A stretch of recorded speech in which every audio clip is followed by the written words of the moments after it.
बिहार की एक ऐसी घटना जिसको सुनने के बाद आपको लगेगा कि आज के समय में अगर आपको किसी पर भरोसा करना, वो किस पे करे। अगर पति अपने पत्नी और अपने बच्चे पर भरोसा ना करे और पत्नी अगर अपने पति और अपने बच्चे पे भरोसा ना करे, तो फिर दुनिया में ऐसा कौन लोग हैं जिन पे लोग भरोसा कर सकें। आज की कहानी भी कुछ इस प्रकार है, जिसमें एक पत्नी और उनकी बेटी ने मिलकर अपने ही घर के पति और पिता का गला रेत करके हत्या कर दिया। फिर उनकी लाश को अपने आंगन में ही दफना दिया और उनके ऊपर ईंट बिछा दी। जब इस घटना के बारे में पुलिस और उस इलाके और इन प्रदेशों के लोगों को इस बारे में पता चला, तो जो भी लोग इस घटना के बारे में जान रहे थे वो हैरान हो रहे थे, परेशान हो रहे थे। आखिर किस तरह से जिस रिश्तों पे हम सबसे ज़्यादा भरोसा और विश्वास करते हैं, वही रिश्ता जान के दुश्मन बन जाते हैं। राधे राधे, नमस्कार, सत श्री अकाल। मैं हूँ कोमल यादव। आज की जो सच्ची घटना है, ये घटना है बिहार के भागलपुर, और भागलपुर जिला के ही अंतर्गत एक थाना पड़ता है जिस थाना का नाम है सनौला। और इसी थाना क्षेत्र के अंतर्गत एक गांव है जिस गांव का नाम है रामसी गांव। इसी गांव में एक परिवार रहते हैं जिस परिवार में कुल 5 सदस्य। इनमें परिवार के जो मुखिया होते हैं उनका नाम कैलू दास, उनकी पत्नी के नाम सरिता देवी, उनकी एक बेटी जिनका नाम जूली कुमारी, उनका बड़ा बेटा दयानंद और छोटा बेटा देवनंदन। शुरुआत में तो परिवार ठीक ठाक से चल रहा था। अब बेटा भी जवान हो गया तो उसी अनुसार से पैसे भी घर में कुछ आने लगे थे और पति भी इधर काम कर रहे थे। काम करके जो भी मेहनत मजदूरी करने के बाद जो भी पैसा होता, उस पैसा से उनका घर तो ठीक ठाक चल रहा था। इसी बीच उन लोगों ने दिमाग लगाया, क्यों ना बेटा अब जवान भी हो गए, तो बेटा ने अपना काम तलाशने के लिए बांका चले गए। बांका का ही एक जगह है रजौन।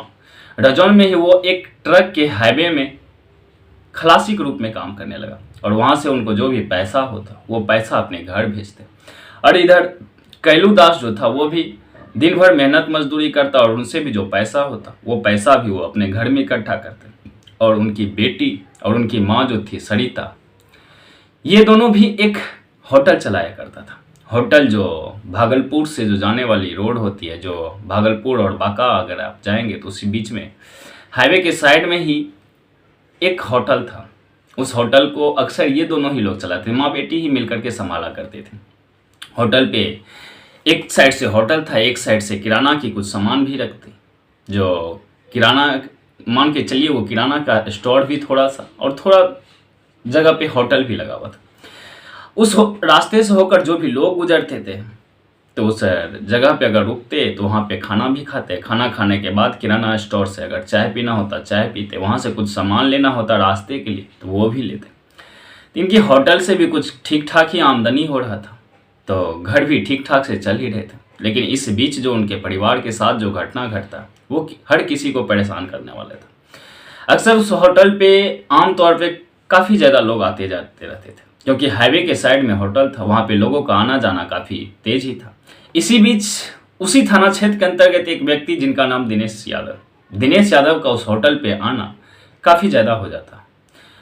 अक्सर किसी इंसान को एक ही जगह पे बार बार जाने से किसी न किसी को तो भनक हो ही जाता है, आखिर वो इंसान इस जगह पे बार बार आ क्यों रहे। और हर हमेशा उस होटल पे अपना काम काज को छोड़ करके आके बैठना और बैठ करके तरह तरह के बातें करना। अब उनकी आने जाने की प्रक्रिया होटल से शुरू होकर के उनके घर तक हो गया।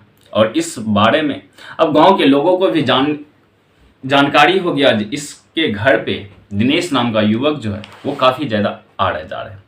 लेकिन इसी बीच उनका जो संबंध था वो संबंध उनके माँ के साथ बन गया।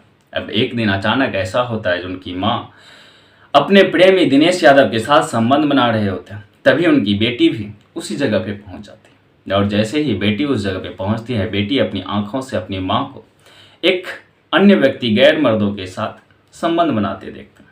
तभी तो बेटी कुछ नहीं बोलती, लेकिन ये दोनों जो देखते हैं तो ये दोनों देखने के बाद हैरान हो जाते हैं। आखिर इसके बाद कहीं बेटी ने मेरे परिवार में मेरे पति को बता दिया या मेरे बेटे को इस बातों के बारे में बता दिया तो फिर घर में मेरी क्या इज्जत होगी, परिवार के लोग मेरे बारे में क्या सोचेंगे। ये चीज़ अभी सोच ही रहे थे, लेकिन कुछ देर के बाद दिनेश उनके साथ कुछ ऐसा बात करता है कि अब उनकी बेटी जो था, अगले दिन से ही उनकी बेटी भी अपनी माँ की प्रेमी के साथ शारीरिक संबंध बनाने लगे। अब दिनेश यादव को जब भी मौका मिलता, कभी वो उनके माँ के साथ तो कभी उनकी बेटी के साथ शारीरिक संबंध बनाया करता था। लेकिन एक दिन ऐसा हुआ कि एक दिन उनकी माँ के साथ वो शारीरिक संबंध बना ही रहे थे, तभी उनके परिवार के जो मुखिया थे कैलूदास, सरिता देवी के पति, वो उसी वक्त उस घर में पहुंच जाते हैं। और जैसे ही घर में पहुंचते हैं, घर में पहुंचने के बाद वो अपने आंखों से देखते हैं कि उनकी पत्नी किसी गैर मर्दों के साथ शारीरिक संबंध बना रहा। तभी तो वो कुछ नहीं बोलता है, लेकिन आनंद फानन में दिनेश वहां से भाग निकलता, और भाग निकलने के बाद कैलूदास अपने पत्नी के साथ मारपीट करता, उनको बताता है कि तुम जो कर रही हो गलत कर रही हो। इनके बारे में बच्चे भी बड़े बड़े हो गए, बच्चे को भी तुम्हारे इस कैरेक्टर के बारे में पता चलेगा तो सोचो हमारी समाज में क्या इज्जत होगी, लोग मेरे बारे में क्या सोचेंगे। कल के डेट में बेटी की भी शादी करनी, अगर तुम्हारे इस कैरेक्टर के बारे में बेटी के रिश्तेदारों को पता चलेगा तो वो तुम्हारे बारे में क्या सोचेगा। तुम जो कर रही हो ये गलत कर रही हो। अब जो हो गया उससे तो कोई फायदा मिलने वाला है नहीं, लेकिन आइंदा आज के बाद से मैं कभी भी दिनेश को ना ही होटल पे देखना चाहूँगा और ना ही कभी घर आए। हालांकि उस दिन तो वो समझा बुझा करके किसी तरह पत्नी को समझा देती है, पत्नी भी तभी तो एक्सेप्ट कर लेते कि आइंदा ऐसा गलती नहीं होगा। लेकिन कैलूदास अक्सर अपने घर से कामों पे बाहर निकल जाया करते थे, लेकिन इसी बीच जब भी उनको फिर से मौका मिलता, या तो उनकी बेटी या सरिता देवी, दिनेश यादव का आना जाना लगातार चालू ही रहता। उनको जब मन होता तब उनके होटल पे आ जाता या किसी अन्य जगह पे जाकर के उनके साथ शारीरिक संबंध बनाता, फिर चले जाते। इस चीज़ों के बारे में कैलूदास को पता चल गया था कि दिनेश यादव का आना जाना चालू ही है। पत्नी को समझाने के बावजूद भी पत्नी पे कोई भी बातों का असर नहीं हुआ, तो इस चीज़ों को लेकर के अक्सर परिवार में झगड़ा होते रहता था। अब ये बात पत्नी ने अपने प्रेमी दिनेश यादव को बताता। दिनेश यादव को बताता है कि पति हमारे ऊपर काफ़ी निगरानी रख रहा है, अब हम लोगों का मिलना जुलना जो हो वो काफ़ी कम हो जाएगा, हो सकता है कि हम कभी मिल भी ना पाए। अब ये दोनों बात सुन करके फिर दिनेश यादव और सरिता देवी ने मिल करके एक मर्डर प्लान तैयार करता है। वो दोनों बात करते हैं कि क्यों ना कैलूदास को ही बीच रास्ते से अगर हटा दिया जाए तो शायद हम दोनों की प्रेम संबंध में फिर से कभी उलझने नहीं आएगी, और हो सकता है कि अगर कैलूदास ना रहे तो हम तीनों अपनी ज़िंदगी सही से गुजार पाएंगे। इसी दरमियान 6 जुलाई 2019 को एक डेट तय होता, रात का समय, जो आज रात को कैलूदास का कत्ल करना। उस समय घर में और कोई लोग थे भी नहीं, छोटा बेटा जो था वो होटल पे ही थे, होटल पे ही उनका सोना था, क्योंकि दुकान बंद करने के बाद दुकान को भी खाली नहीं छोड़ता, तो छोटा बेटा होटल पे ही सोते, बड़े बेटा रजौन में काम ही कर रहे थे। कैलूदास शाम के वक्त घर आता है। घर आने के बाद अचानक उनके सर पे पीछे से एक बेलन से वार होता, और बेलन से वार होने के बाद वो कैलूदास वहीं पे बेहोश होकर गिर जाता, और गिरने के बाद ही दिनेश यादव और उनकी कैलूदास की बेटी जो थी जूली कुमारी, ये और सरिता देवी, ये तीनों मिल करके कैलूदास का गर्दन धड़ से अलग कर देता। लेकिन इससे पहले जो उनके बीच कुछ और हुआ था, इससे पहले वो अपने बेटे और अपने पति से बात करके घर बनाने के नाम पे कुछ आंगन में ईंटा गिरवाए थे कि क्यों ना अब घर भी बना लिया जाए, अच्छा खासा अगर घर हो जाएगा तो रहने में ठीक होगा, क्योंकि बारिश के समय में घर में पानी भी छूता है। इस चीज़ों को सोच करके वो उसी घर में ईंटा भी गिराए थे, और जो ईंटा गिराए थे उस ईंटे की ही जगह पे वो आंगन में ही एक खुदाई करता, दिनेश यादव खुदाई करता, और तीनों ने मिल करके फिर उस लाश को ला करके उस गड्ढे में डालते हैं, और गड्ढे में डालने के बाद ऊपर से मिट्टी डालते हैं, और मिट्टी डालने के बाद वो जो ईंटा मंगवाए थे घर बनवाने के नाम पे, उस ईंटा को उसके ऊपर डाल करके बिछा देता। और फिर दिनेश यादव वो दोनों के साथ वहीं पे अब उनके घर में ही शारीरिक संबंध बनाते हैं, और शारीरिक संबंध बनाने के बाद दिनेश यादव अपने प्लान के तहत वहाँ से निकल जाते हैं। और फिर अगले दिन 7 जुलाई 2019 को सरिता देवी अपने बड़े बेटे दयानंद को कॉल करता है। दयानंद को कॉल करने के बाद बताता है कि पिता की कोई खोजबीन नहीं, ना ही उनके बारे में कोई पता है, कल शाम से ही वो लापता है, और ना ही उनके नंबर पे फ़ोन लग रहा। अब जैसे ये बात उनका बड़ा बेटा सुनता है तो वो भी हैरान हो जाता है। काफ़ी बार उन्होंने प्रयास करता अपने पिता के नंबर पे फ़ोन करने का, लेकिन उनके नंबर बंद बता रहा था।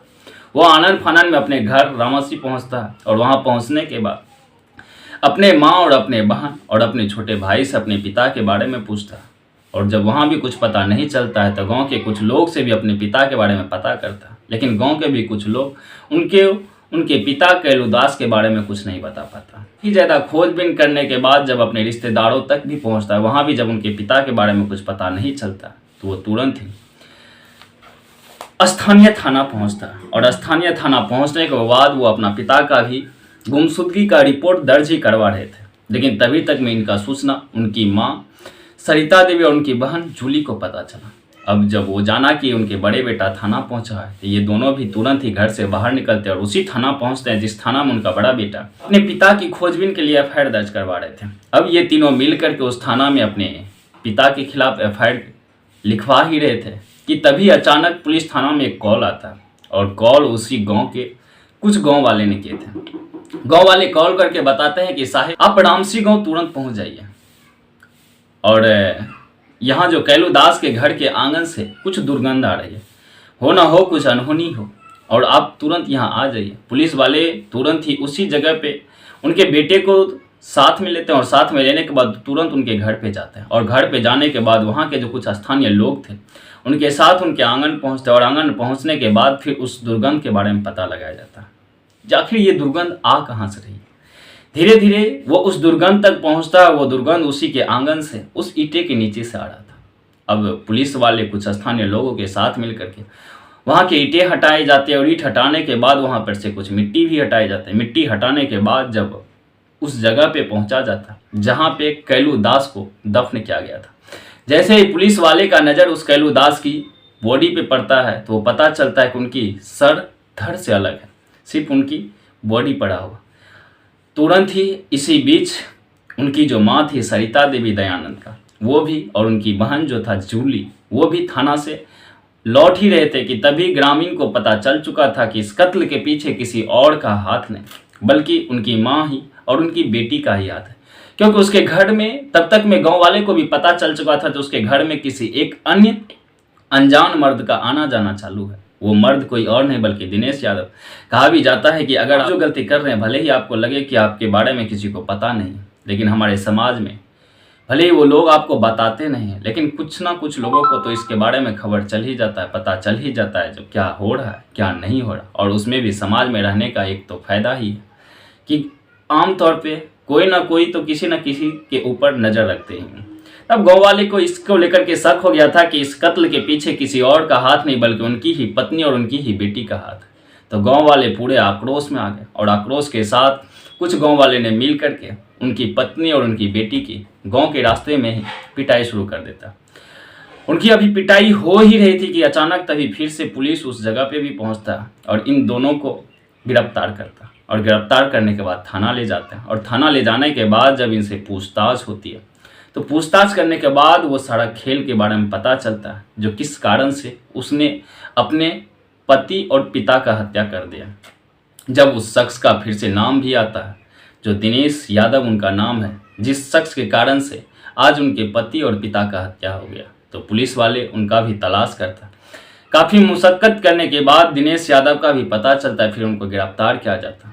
काफ़ी दिन केस चलने के बाद 2023 में कोर्ट ने सज़ा सुनाया। ये दोनों को आजीवन कारावास की सज़ा हुई और 50,000 रुपया का जुर्माना भी लगा। कहा यह भी गया अगर 50,000 रुपया जुर्माना के रूप में जमा नहीं करते हैं तो 6 महीना की सज़ा और इनकी बढ़ाई जाएगी।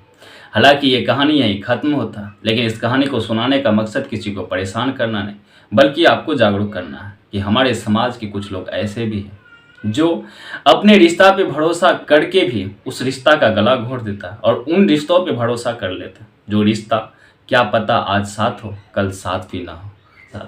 कहानी की जो राय है आप कमेंट में ज़रूर बताइएगा। फिर मिलते हैं कल एक नई कहानी के साथ। आज यहीं तक। जय हिंद, जय भारत, वंदे मातरम।